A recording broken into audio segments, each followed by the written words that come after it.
আজকে চলে যাব সাগর পাড়ে গোসল করতে কি কি করতেছে কি কি করি নাই সবগুলো আজকের ভিডিওতে তুলে ধরবো। আজকে সেই জন্য বের হয়ে গেলাম বাসা থেকে বের হয়ে গেলে এখন যাচ্ছি সাগর পাড়ে গিয়ে বকর চক্কর ঘুরিয়ে সাগর পাড়ে এখন চলে আসছি। সাগর পাড়ে এসে বন্ধু বান্ধব 2-3 জনকে কল দিছি, ওরাইও আসছে।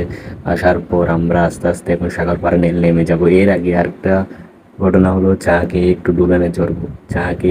দুলনে চড়বো, ওদেরকে মোবাইলটা ধরে দিয়ে একটু আমি ডুলতেছি, চিল করতেছি। তারপর চাটা খেয়ে তারপর ওদের সাথে আমি নেমে গেছি মোবাইলটা ধরে গোসল করতে। 2-3 ডুব চুবাইয়ে তারপর আবার চলে আসবো। তারপর ওদেরকেও রেখে সবাই মিলে গোসল করতে চলে যাব। তারপর কিছুক্ষণ গোসল করার পর লাফালাফি করছি, তারপর কিছুক্ষণ এনজয় করছি নিজে, তারপর ওদেরকে সবাইকে নিয়ে তারপর এখন গোসল করতে নেমে যাব।